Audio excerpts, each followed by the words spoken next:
বিশ্বনবী পাগলের মতো একবার হাউজে কাউসারে যাবেন, একবার সিরাতে যাবেন, একবার পুলসিরাতের দিকে, একবার হাউজে কাউসারের দিকে পাগলের মতো দৌড়াতে থাকবেন। তার কোনো গুনাহগার উম্মত যাতে জাহান্নামে ঢুকে না যায়।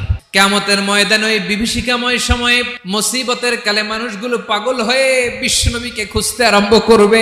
সবাই মিলে বিশ্বনবীর কাছে যেয়ে বলবে, ইয়া রাহমাতাল লিল আলামিন, দেখেন আমাদের কি অবস্থা, কি কঠিন বিপদে আমরা আছি, দাঁড়াতে পারি না, সূর্যের আলোতে ঘেমে হয়রান।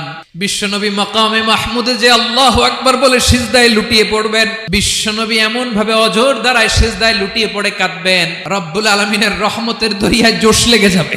রব্বুল আলামিন এই দৃশ্য থেকে সহ্য করতে পারবেন না। রব্বুল আলামিন বলবেন, ইয়া মুহাম্মদ ইরফা রাসাক, ও নবী আপনি মাথা তোলেন, আপনার কান্না আমি সহ্য করতে পারি না, আজকে আপনি যা চাবেন তাই দেব।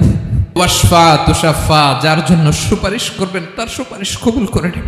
নবী মাথা তুলবেন, তুলে বলবেন, রব্বি হাবলি উম্মতি, আল্লাহ তুমি আমার গুনাহগার উম্মতকে বাঁচাও। এই দুনিয়ার বুকে রব্বুল আলামিন সব নবীকে একটা করে দাওয়া মুস্তাজাবা দিয়েছেন, মানে যে দোয়া করলে কবুল হয়ে যায় সাথে সাথেই। দাও বিহা, দুনিয়ার সব নবীরা ওই দোয়াটা দুনিয়ায় করে ফেলেছে। বিশ্বনবী বলেন, আমি করি নাই, আমার ওই স্পেশাল দোয়াটা কিয়ামতের দিন আমার গুনাহগার উম্মতকে সুপারিশের জন্য রেখে দিয়েছি। আমার যে উম্মতের হৃদয়ে যাররা পরিমাণ ঈমান আছে, আমার একটা উম্মতকেও তুমি জাহান্নামে ঢুকাতে পারবা না।